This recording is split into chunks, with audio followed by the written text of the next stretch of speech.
রিপ্লাস life চ্যানেলে আপনাদেরকে স্বাগতম। আজকে আমরা কথা বলবো রতন নামে একজন পরিবেশ যোদ্ধা, যিনি গত ৩-৪ বছর ধরে শহরের ময়লা পরিষ্কারের কাজ করছেন। আসসালামু আলাইকুম রহমতুল্লাহ। ওয়ালাইকুম আসসালাম। আমার নাম রতন। এই স্টিলের দিকে তো মনে করেন যে ৩ থেকে ৪ বছর ধরে কাম করতেছি।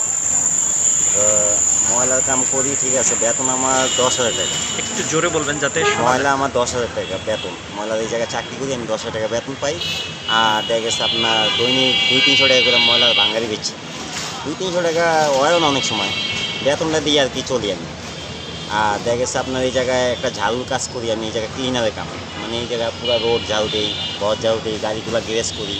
এতে আর কি ৩,০০০ টাকা পাই। ৩,০০০ আর ১০,০০০, ১৩,০০০ টাকা আমি বেতন পাই। আর এমনি মাল ভাঙ্গারি বেশি, মাসে ধরুন ৫,০০০ অথবা ৬,০০০ এরকম করে বেশি। এইটি দিয়ে আর কি আমার জীবিকা চলে যায়। এই আপনি যে কাজ করেন, আপনি কত বছর এই লাইনে আছেন? মানে বিগত মনে হয় ৩ থেকে ৪ বছর। ৩ থেকে ৪ বছর। তা আপনি কি বেতন কি এই একই রকম নাকি প্রতি বছর বাড়ে কমে? না, বাড়ে না, বাড়ে না, জানুয়ারি মাসে আর কি দেখা গেছে একটু ওই এলাকাতে যদি বাড়াই, তাহলে ওর থেকে দেখা গেছে ৫০০-১,০০০ টাকা করে বাড়ে। আপনি এই যখন মাল সংগ্রহ করেন আপনারা, আপনি কি বাসাবাড়ি থেকে আনেন? বাসা বাড়িতে ময়লা হালাই দেয়, যেমন আপনারা ওই যেটা আপনাদের লাগে না, যেমন আপনার পানি খেলেন, পানি বোতলটা লাগে না, কোক খেলেন, কোকের বোতলটা লাগে না। তারপর যেই জিনিস আপনার লাগে না, অযথা জিনিস, যেমন বাতিল জিনিসটা আপনারা হালাই দিলে ওই জিনিসটা আমরা বাইচ্ছা দেখা গেছে ২-২৫০ টাকা বেচে দিয়ে আর কি জীবিকা চালাই। মাস শেষে যেই বেতন পাই এটা দিয়ে আর কি ঘর ভাড়া, সন্তানের খরচ, নিজের খরচ এই দিয়ে চলতে হয়। আচ্ছা, আপনি যে ধরেন এই যে কাজটা করেন, এই কাজটা করতে তো ধরেন এটা তো অনেক ময়লা, অনেক রোগ জীবাণু থাকে। তো এখানে স্বাস্থ্যগতভাবে আপনার কি কোনো সমস্যা হয়? যে না, আলহামদুলিল্লাহ আজকে ৩-৪ বছর ধরে চাকরি করতেছি, ময়লাতে আমার কোনো সমস্যা হয়নি, আল্লাহ রহমত। মানে ধরেন আপনার এই যে দুর্গন্ধ, তা খারাপ লাগে না নিজের কাছে? না, এটা আমাদের অভ্যাস হয়ে গেছে, ময়লা কাম করতে করতে এটা আমাদের একটা দেখা গেছে অভ্যাস হয়ে গেছে। এখন আর মনে করি না যে এটা আমাদের ময়লা, এটা আমাদের জীবিকা। এই জীবিকা তাগিদে দেখা গেছে আমরা এই ময়লা কাম। এরকম হয় না যে বমি বমি লাগে বা খেতে ইচ্ছে করে না? না না, বা বমি লাগে, শ্বাসকষ্ট ওইটি হয়। ওইটা কোন সময় দেখা গেছে মাছ পচা ময়লা, দেখা গেছে আলু পচা ময়লা, একটু গ্রান হয় বেশি, এটিতে দেখা গেছে একটু বমি বমি ভাব লাগে। এই সময় দেখা গেছে একটু নাক শীতকান লাগে। এই বাসাবাড়ি থেকে যখন ময়লা ফেলে তখন তো দেখা গেছে কাচের বোতলও ফেলে, প্লাস্টিকও ফেলে, লোহা লক্করও ফেলে, এক জায়গায় ফেলে। এইগুলো যখন আপনারা মানে সংগ্রহ করেন, তখন হাত পা কেটে যাওয়া বা এই ধরনের কোনো সমস্যায় কখনো পড়ছেন? কাটার পর দেখা গেছে আমাদের যে একটা তাৎক্ষণিক চিকিৎসা আছে, মানে কি আপনার ডাক্তারের দোকান থেকে দেখা গেছে আপনার এটিএস নিয়ে নিই। এটিএস নেওয়ার পর দেখা গেছে আপনি ডেটল, স্যাভলন আছে, তারপরে ওয়ান টাইম আছে, এটি পরে দেখা গেছে আমাদের কাম করতে হয়। আপনি যদি এখন যে কাজটা করার সময় যদি আপনাদের ধরেন মুখে একটা মাস্ক থাকতো, হাতে একটা গ্লোভস থাকতো বা পায়ে একটা বুট থাকতো, তাহলে কি সুবিধা হইতো না অসুবিধা হইতো? বর্তমানে আপনার হ্যান্ড গ্লাভসটা পরলে দেখা গেছে আমাদের ময়লাটা বাঁচতে সমস্যা হয়। গেলে হ্যান্ড গ্লাভস পরলে কাজ ভাঙ্গা কন, আপনার দেখা গেছে সুই কন, এটি বোঝা যায় না। আচ্ছা, এই সময় হ্যান্ড গ্লাভসের মধ্যে মনে হয় কি যে মালের মধ্যে একটা কাজ ভাঙ্গা আছে কিনা, একটা সুই আছে কিনা, এটা আমরা বুঝতে পারি না। আর খোলা হাতে যদি কামটা করি, আমরা দেখা গেছে দক্ষতাভাবে করি, এই সময় দেখা গেছে একটা যদি কেঁচাও খাই, বুঝি যে এটার মধ্যে একটা কাজ ভাঙ্গা আছে, একটা সুই আছে। আর হ্যান্ড গ্লাভসটা পরলে মনে হয় যে হাতটা অবশ্যই রয়েছে, কী পরলাম না পরলাম একটা জিনিস ধরা যায় না। আবার দেখা গেছে আমরা তো এটা দেখা গেছে ডেটল সাবান আছে, অন্য অন্য সাবান আছে, এটি দিয়ে আমরা গোসল করি, জীবাণুমুক্ত করি। জীবাণুমুক্ত করার পরে আমরা খাবার দাবার খাই। আচ্ছা আচ্ছা। এছাড়া আপনাদের ধরেন আপনারা কি কখনো কারো কোনো ডোনেশন বা সহায়তা বা কেউ কোনো সময় কোনো প্রতিষ্ঠান কি আপনাদেরকে কোনো সাহায্য সহযোগিতা করে? এইসব কোনো সাহায্য সহযোগিতা আমাদের ময়লা ডিপার্টমেন্টে আসেনি, আসে না। এরা এমনি নাক ছিটকায়, মাস্ক পরে সামনে দিয়ে যায়, আয়া খালি একটু জিজ্ঞাসা করে দেখা গেছে চলে যায়।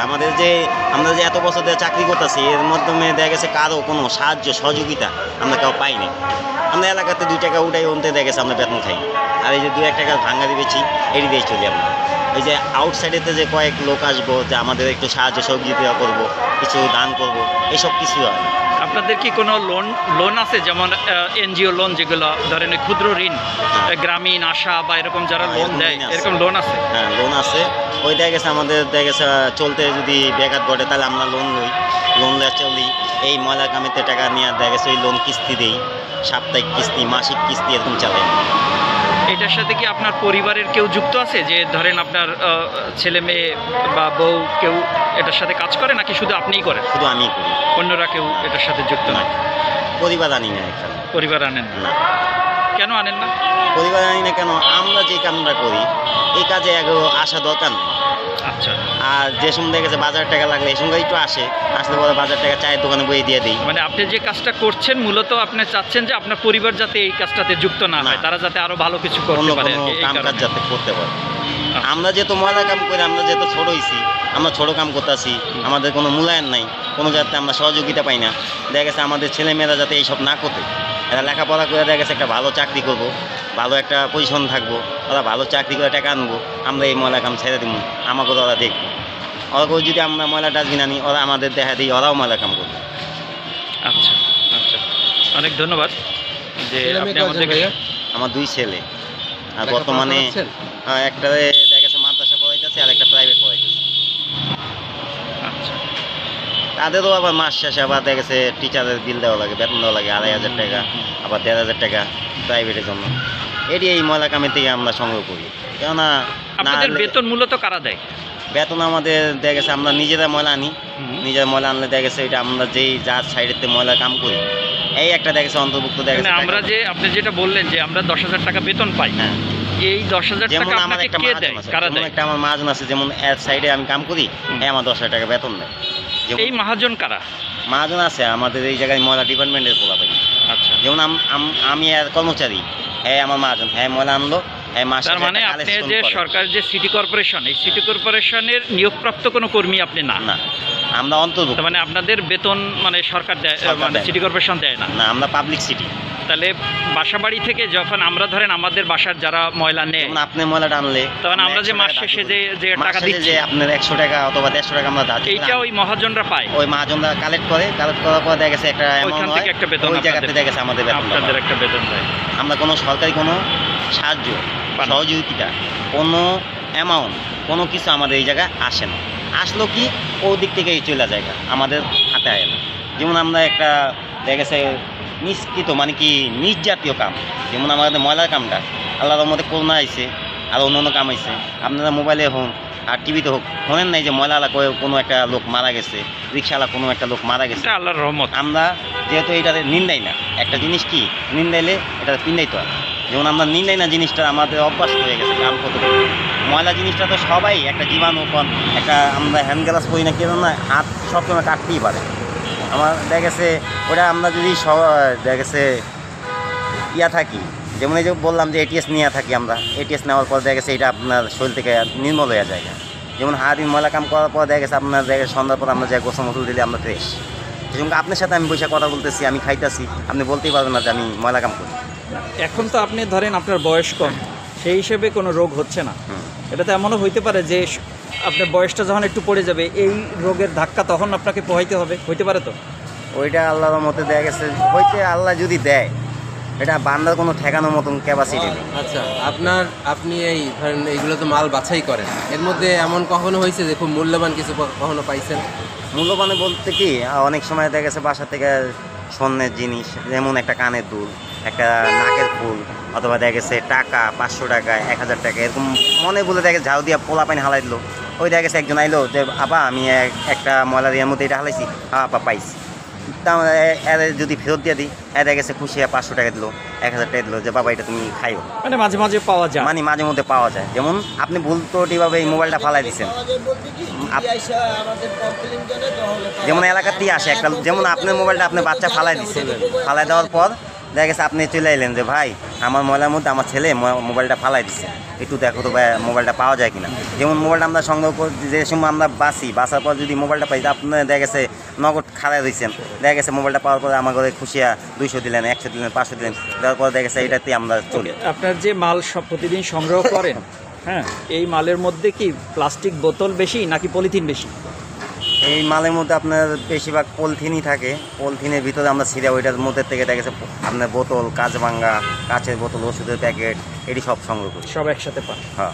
এমন কোনো বাসা কি আপনারা পান যে বাসায় আপনাকে ওই প্লাস্টিক বা অন্যান্য যেগুলো আছে এগুলো আলাদা করিয়া আলাদা প্যাকেটে দেয়? আবার বাসায় আছে কি কাজের বুয়ারা দেখা গেছে আপনার ওই বাসা থেকে ওই জিনিসটি নিয়ে যায়, তারপর দারোয়ানরা কী করে ময়লাতে বাচ্চা রেখে দেয়। যেমন আমাদের হক, আমরা 30টা দিন আপনার বাসার সামনে যাই, একটা ফকির মিসকিনও কিন্তু এতদিন যাবে না, একটা মেহমান পর্যন্ত কিন্তু আপনার 30 দিন আপনার বাসার সামনে যাবে না। আমরা 30 দিনের মধ্যে 4 দিন যাই না, 4 দিনে আমাদের ছুটি থাকে, মানে সাপ্তাহিক একটা ছুটি দিই, মানে শুক্রবার দিন একটা ছুটি থাকলে ওই শুক্রবার দিন অনেকে জুম্মা নামাজ পড়ে। যেমন আমরা ময়লা কাম করে দেখি, আমাদের জুম্মা নামাজ পড়ার অধিকার নাই, অধিকার আছে, তাই এর জন্য আমরা সাপ্তাহিক একদিন ছুটি দিই। এই ছুটিতে দেখা গেছে যেমন আজকে এক শিফটে কাম করলো, এরা নামাজ পড়তে যায় না, এরা কাম করলো, আরেকজন দেখা গেছে নামাজ পড়তে যাবো, এরা সাপ্তাহিক বন্ধ রাখে। বন্ধ রাখার পর যেমন আমার কথা হচ্ছে আমরা এই ময়লার ভাঙ্গাই দিয়ে চলি। কারণ দারোয়ানে কী করে আমাদের যে এই ময়লার থেকে যে বোতল, কাঁচ ভাঙ্গা, মুলাম, বোতল, লোহা টোয়া ভাঙ্গা ভঙ্গি আগে যেরকম হারে আমরা পাইতাম, বর্তমানে এটি পাওয়া যায় না। কি লেগে সবাই সিকিউরিটি গার্ডরা রাখে যায়, সিকিউরিটি গার্ডরা রেখে দেয়, বোয়ারা নিয়ে যায়, আবার ভাঙ্গাইরি গাড়িওয়ালা রাখে, বাড়িওয়ালারাও পর্যন্ত বেচ চালায়। যেমন আমরা সব কিছু পাই না, বর্তমানে আমাদের জীবিকা চালাইতে অনেক কষ্ট হয়ে যেতেছে। আচ্ছা, আপনি যে প্লাস্টিক যেগুলোই আপনারা পান, এইগুলো আপনারা সাধারণত কোথায় বিক্রি করেন? মানে এটা কি আপনি বেচেন না আপনার মহাজন বেচে? আমাদের মহাজন আছে, মহাজনের কাছে আমরা মাইপা দিয়ে দিই, এরা আবার বাইচা বুঝছে আপনার, এরা আবার এক মহাজন আছে, এর কাছে বেচে, এরা না বেচলে আমরা চলুন কি দিয়া। ওকে, আপনাদের এই জায়গার যে মাল সাধারণত এই এলাকায় কোথায় বিক্রি হয়? এই এলাকার মাল দেখা গেছে বর্তমানে আপনার এই বেরিবাদে বিক্রি হয়, তারপরে ভাঙ্গাই দোকান বলতে সব দোকানই কেনা বেচা হয়, কাজ ভাঙ্গা, মুলা বোতল সব ভাঙ্গাই দোকানই কেনে। আচ্ছা, এছাড়া ব্যতীত কোনো আউট পার্সেন্ট লোক এসব কেনে না। কেনেন আপনি বেড়িবাদে আপনাদের এটা বিক্রি হয়? বেরিবাদে আপনার কি আমাদের কোনো রেট জানা আছে যে এটা কত বিক্রি হয়? রেট জানা বলতে কি আমাদের রেট এটা 8 টাকা 5 টাকা এরকম করে মালের দাম। ঠিক আছে।